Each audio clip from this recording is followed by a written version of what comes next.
আসসালামু আলাইকুম প্রিয় শিক্ষার্থীরা। আমাদের এইচএসসি বাংলা প্রথম পত্রে দুটো বড় অংশ রয়েছে। একটি হচ্ছে নাটক, আরেকটি হচ্ছে উপন্যাস। এগুলো এতই বড় যে এগুলো পড়ার আমাদের সময় হয় না, সময় হলেও ইচ্ছা হয় না।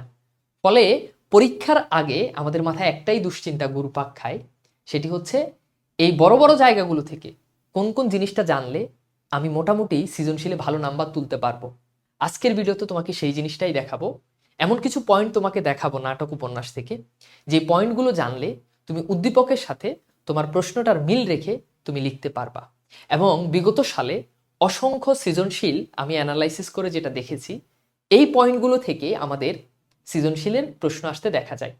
সো এই পয়েন্টগুলো জানলে আশা করি তোমার যেই উদ্দীপকটা আসবে সেটার সাথে প্রশ্নের মিল থাকবে, এবং এই পয়েন্টগুলো পড়লে সেই প্রশ্নটা তুমি খুব সুন্দরভাবে খাতায় লিখে দিয়ে আসতে পারবা। সো কোন সেই জিনিসগুলো? প্রথমেই আমরা একটু লাল সালু যেই উপন্যাসটি রয়েছে সেটার দিকে যদি দেখি, আমি এখানে 4টা পয়েন্ট লিখেছি। মোটামুটি এই 4টা পয়েন্ট থেকে আমাদের সৃজনশীলে প্রশ্ন আসার সম্ভাবনা অনেক বেশি। প্রথমত আমাদেরকে জানতে হবে, যেহেতু এই উপন্যাসের মূল ক্যারেক্টার মজিদ, সো মজিদ কেমন ক্যারেক্টার? অনেক ভালো নাকি ফেরেশতার মতো ক্যারেক্টার? না, সে একটা ভণ্ড এবং সে ধর্মকে পুঁজি করে মূলত তার ব্যবসা পরিচালনা করে। সুতরাং এই জায়গা থেকে অবশ্যই সিকিউর প্রশ্ন আসবে, সেটি হচ্ছে ভণ্ড ধার্মিক মজিদের চরিত্র বিশ্লেষণ। তো এইটা খুব গুরুত্বপূর্ণ।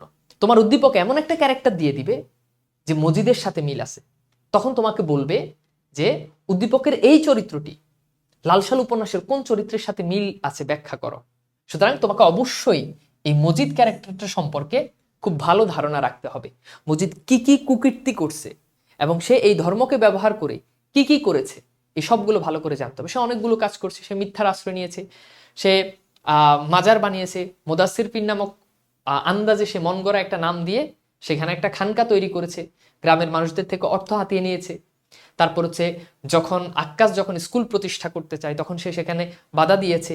আমরা দেখি খালেক ব্যাপারীর বউকে সে মিথ্যা বলে সে দোষী সাব্যস্ত করেছে যে খালেক ব্যাপারীর বউ সে অসতী। সো এরকম অনেকগুলো কাজে, খারাপ কাজের সাথে সে আসলে যুক্ত ছিল। সো এই ব্যাপারগুলো খুব ভালো করে জানতে হবে। এরপর হচ্ছে প্রতিবাদী সত্তার নিরিখে জমিলা চরিত্রের বিশ্লেষণ। এই উপন্যাসে মেজরিটি সিকিউ বিশ্লেষণ করলে তুমি দেখতে পাবা যে আমাদের যেই প্রয়োগে যে প্রশ্নটা আসে সেটা মজিদ থেকে অথবা জমিলা থেকে, অথবা উচ্চতর দক্ষতাতে যে কোশ্চেনটা আসবে সেটা হয় জমিলা থেকে না হলো মজিদ থেকে। এই দুটো অংশ খুবই গুরুত্বপূর্ণ। এই উপন্যাসটার শেষ যেভাবে হয়েছে সেটা হচ্ছে এই প্রতিবাদী চরিত্র জমিলার মধ্য দিয়ে। জমিলা মজিদকে সম্মান করতো না এবং সে বুঝে ফেলেছে যে মজিদ আসলে প্রকৃত, সে ধর্মকে সে আসলে প্রকৃত অর্থে ভালোবাসে না, বরং এই ধর্মটা হচ্ছে তার কাছে একটা ব্যবসার নামমাত্র। সো এই জমিলা চরিত্র সম্পর্কে আমাদেরকে জানতে হবে এবং এই দুইটা চরিত্র সম্পর্কে ভালোভাবেই আমাদেরকে জানতে হবে। এরপর হচ্ছে এই উপন্যাসের যেটা উল্লেখযোগ্য একটা ঘটনা, খুবই ছোট ঘটনা কিন্তু খুবই উল্লেখযোগ্য, সেটা হচ্ছে আক্কাস স্কুল প্রতিষ্ঠা করতে চায়।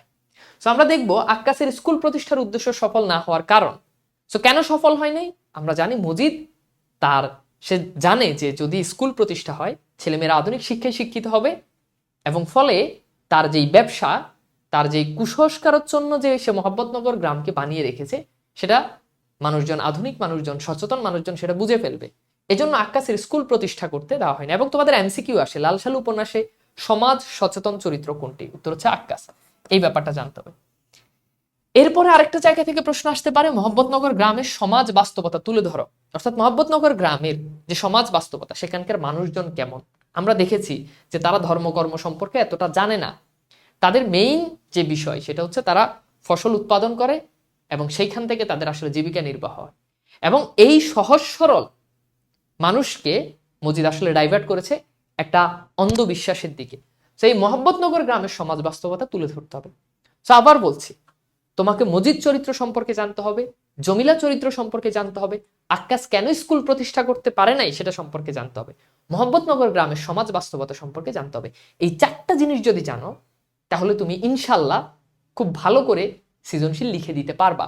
উদ্দীপকের সাথে এই অংশগুলোর মিল থাকবে, অর্থাৎ তোমার কাছে এই জিনিসগুলোই আমাদের প্রশ্নে জানতে চাওয়া হবে। আর ক খ মনে রাখবা, এটা উদ্দীপকের সাথে কানেক্টেড না। সো আমি ক খ বাদে এই ভিডিওগুলোতে আলোচনা করতেছি, ওকে। এরপরে আসো আমরা দেখি সিরাজউদ্দৌলা যে নাটক আছে, এই নাটকে আমাদেরকে কি কি জানতে হবে। প্রথমত আমাদেরকে জানতে হবে সিরাজউদ্দৌলার যে নির্মম পরিণতি, অর্থাৎ তার যে পরিণতিটা হয়েছে, অর্থাৎ তার প্রাসাদের মানুষজন, তার সভাসদের মানুষজন তার সাথে যেই বিশ্বাসঘাতকতাটা করেছে, এবং সে আসলে ইংরেজরা যে বাংলাটা যে দখল করলো, পরবর্তীতে আমরা জানি যে মোহাম্মদী বেগ তাকে আসলে হত্যা করেছে সামান্য কিছু টাকার বিনিময়। তো এই নির্মম পরিণতিটা আমাদেরকে তুলে ধরতে হবে। এরপর আমরা দেখি স্বজন ও সভাসদদের বিশ্বাসঘাতকতা। এই বিশ্বাসঘাতক ক্যারেক্টারের ভিতর অনেকগুলো ক্যারেক্টার আছে, যেমন মোহাম্মদী বেগ বিশ্বাসঘাতকতা করছে, মির্জাফর বিশ্বাসঘাতকতা করছে, গসরি বেগম তার আপন খালা হয়ে বিশ্বাসঘাতকতা করেছে। বিশ্বাসঘাতক ক্যারেক্টারগুলো সম্পর্কে জানতে হবে, কেননা তুমি যখন বিশ্বাসঘাতকতা লিখবা তখন তোমাকে বেশ কয়েকটা ক্যারেক্টার সম্পর্কে লিখতে হবে, অথবা এমনও সৃজনশীল আসতে পারে স্পেসিফিক কোনো ক্যারেক্টার সম্পর্কে প্রশ্ন আসতে পারে। যেমন তুমি খেয়াল করো, এই যে এইখানে যদি দেখো এই প্রশ্নটা যে মোহাম্মদী বেগের বিশ্বাসঘাতকতার চিত্র তুলে ধরো, সো এটা অনেকবার আসছে, অনেকবার সিকিউতে এসেছে যে মোহাম্মদী বেগ বিশ্বাসঘাতকতা কিভাবে করেছে, সেই জায়গাটা আমাদেরকে তুলে ধরতে হবে।